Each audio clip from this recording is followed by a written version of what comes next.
So in the next 12 minutes, I'm going to break down the 3 invisible mistakes that keep doctors stuck in that whole cycle of really growing your career and looking for opportunities and landing clients if you're in business, and the exact shift that changes everything.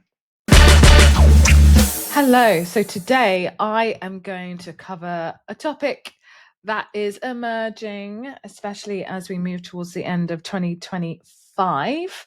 So it doesn't really matter when you're listening to this. This is 100% relevant as to your journey if you are developing a really powerful and impactful career in industry. So I'm going to talk about why most doctors stay stuck in growing in their careers despite being really talented, having all the credentials, and maybe even doing well in their clinical, and maybe having had industry opportunities, but not really growing, not really thriving, and how that differs to what the top 1% of doctors in industry do differently. Right. So there is a reason why some doctors, they start landing like 50K plus consulting contracts that they're able to finish within months, whilst others, with the same credentials, maybe not any better at all, like maybe better, who knows, like cannot compare, but they don't get anything. Right? So you've got 2 doctors, very similar. One's maybe better than the other in some ways, but the difference isn't the credentials. It's got nothing to do what you think, right? So a lot of doctors think, okay, the path to industry is post more on LinkedIn, get a really great website, go to events and just network harder, wait for opportunities to come to you. And then meanwhile, the top 1% are doing something completely different.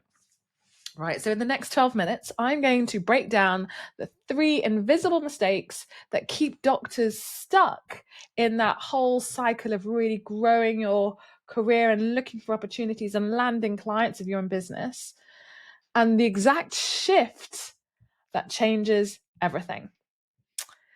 So let's get started. The networking trap, right? So I see this constantly. So doctors spending months and months and months and months, like building their network, posting on LinkedIn, got their website, they've got connections, they're having conversations, and still not really progressing in like sealing the deal, right? And so there is a doctor that I spoke to quite recently, had a matcha latte with them. I love my matchas. I don't do coffee, right? A lot of people are like, oh my God, how do you not do coffee, Abeyna? I don't, it's matcha, right? So this person was networking for a long time, going to events, meeting people, really actually increasing their visibility. And don't get me wrong, visibility is important. It's a important part of our roadmap in developing your career in industry. However, they didn't really get any results from that. I mean, a lot of people knew them and like they had lots of conversations and really got to the crunch, but just didn't get any results. And we've got someone that we've also worked with recently who has landed 2-3 advisory roles in the last 6 months, right? Like in the last 6 months, 3, right? So the difference isn't more networking between them. It's really about where they're spending their time and how they're having the conversations, right? So it's all about being where decisions get made and spending time with those decision makers and doing it offline rather than relying on online visibility. So the top 1% of doctors, they're not networking broadly and going to pretty much everything and being everything for everyone. They're targeting strategically. So they know exactly who needs their expertise and why that's important. And this is why a lot of doctors miss this whole element. Like there are entire consulting and advisory sectors right now that are actively hiring clinical expertise, but they're completely invisible if you're only looking in the obvious places. So if you're only looking for these on job boards, or you're just waiting for people to come to you, or waiting for things to come up, that's where you're going wrong, right? So I'm now going to talk about the hourly rate ceiling. So we're all familiar with a good hourly rate, right? Like that's how we value our time, right? And you would, if you listened to this podcast, you would have heard me, or spent any time with me, you would have heard me say time and time and time again how that is like the biggest time trap we have. right, in the world, so to speak, whereby you will always be trapped by using time and money together, right, without including value in that time. And you already cap what your time is worth, which is a huge mistake, right? So most of us doctors, we come from that like world where we trade money and time, and particularly the NHS, private clinic sessions, locum shifts, retainer rates. So naturally, when you think about how industry work, we just kind of transfer the same principle, right? But the doctors that tend to land the biggest opportunities stay away from the hourly rate. They look at how they effectively productize their expertise and land the opportunities that way and make more money that way and save more time, because they're like, hey, I'm doing this piece of work for you. This is the value of this work. I will do it. I can do it for you within this time frame, but whether the time frame it takes them 10 minutes or even 10 months, if they still deliver that work, and obviously you've got to work it out as to what value looks like, you can still get paid quite handsomely for that. And again, there's a whole other piece as to how you work out a return on investment, not only for you, but also for your client. And that is a bit of a skill. So advisory retainers, strategic consulting packages, board positions, like all of that, you can package up in what we call value-based pricing, right? So I've worked with a doctor who went from £400, £500 per day ad hoc consulting to a retainer, 60k for a few hours a month, right?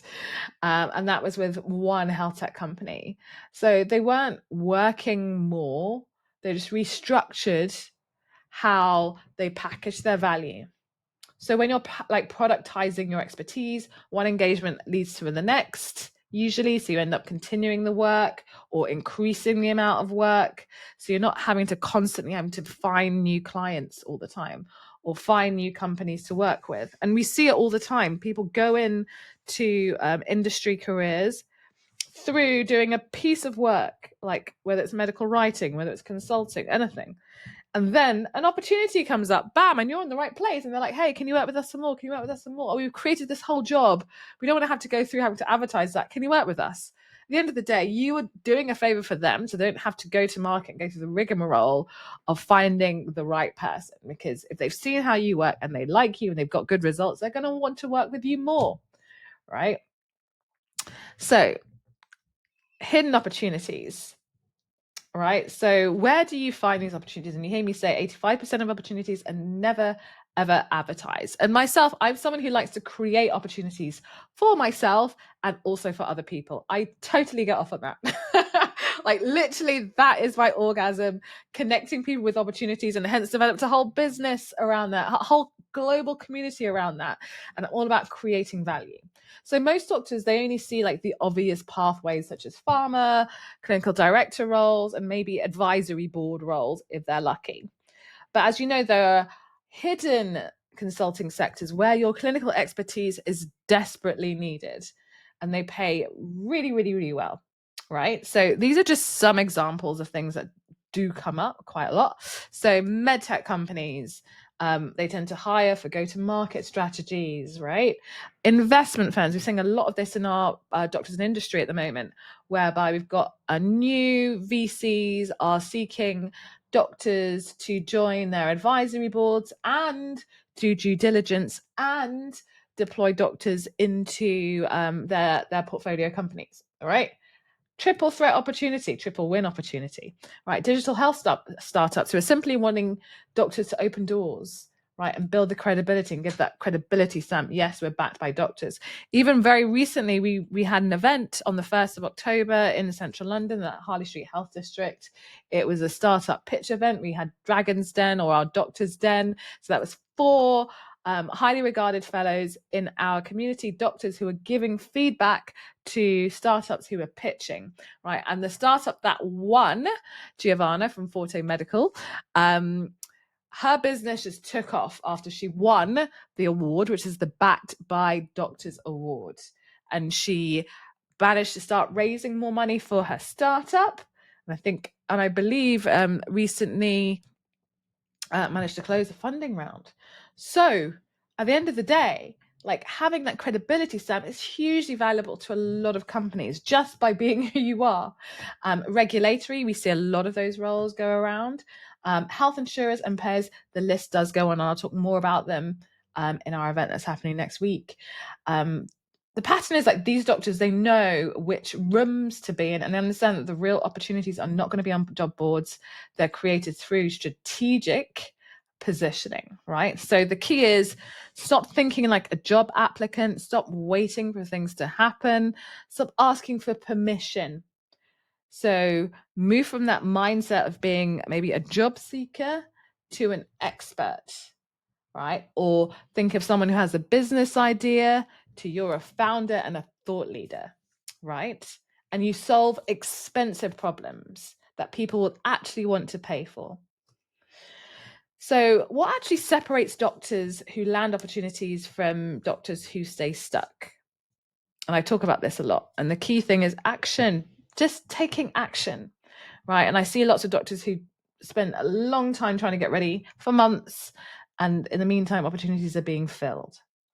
So what I would say for you, if you are someone who is really getting stuck and not taking action and wondering what to do, you step back. You think, where is it then I can create the most value and do it quickly?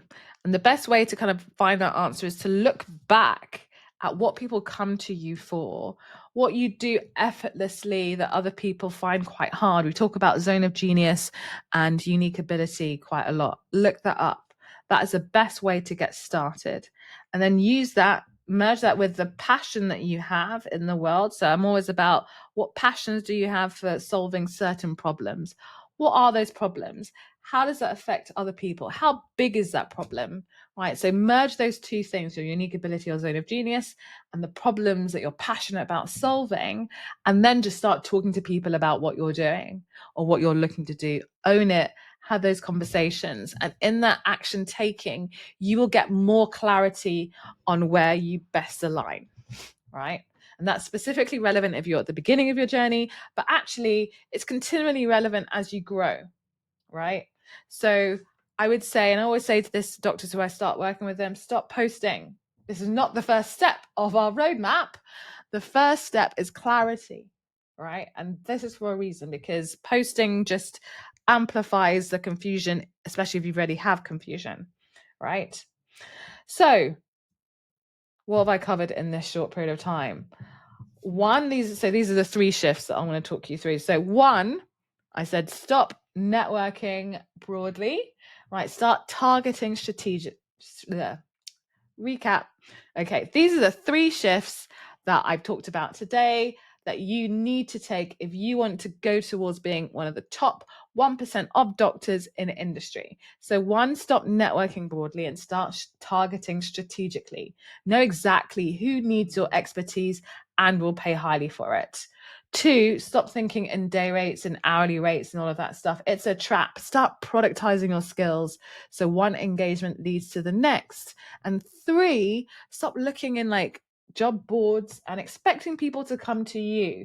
Most of the opportunities that are the best opportunities for you are the ones that you create and offer to other people. So understand which hidden sectors are needing your expertise right now, even before they know that they need your expertise. And the likelihood is a lot of them do know, and they don't know where to start, and it takes a lot of headache and time to go and find the right person. So if you are the right person and you go to them, they will love you forever. And they will usually kind of negotiate your rates, but they know the value of what you have to bring. So if you are serious about building an industry career and you're not just thinking about it or delaying, and you're actively doing it, so whether you are in industry, you're moving to industry, you're building your business, and high value I'm talking about, where you actually make money, because I know a lot of doctors doing a lot of things in industry that aren't making money. As you know, we run Doctors in Industry, and I run free masterclasses for everyone else that's not in our program, because our program is not for everyone. And I always break this down into detail and provide live coaching for people who show up in the room, right? If you're not there, you won't get any live coaching, right? So if you want to learn the exact actions that top doctors are taking and how to replace their clinical income with consulting work, which sectors to target, and how to position yourself so opportunities come to you, you better come. So this is for doctors who are done waiting.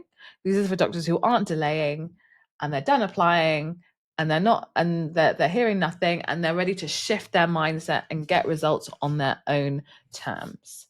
Right, so check the show notes for the link to that session. We've got one next week, and then we've got one on pricing. And if you're listening to this months or years, this should be available through our program. Sometimes we offer the recordings, but generally speaking, we do not, because it's all about being in the room. That is the key thing. So if you remember anything from today's session, be in the room. Stop posting and be in the room. Speak to the right people and create value. All right. Well, I hope you found this episode really valuable. I'm sure you do. I'm a value creator. What can I say? And I will see you in the next one.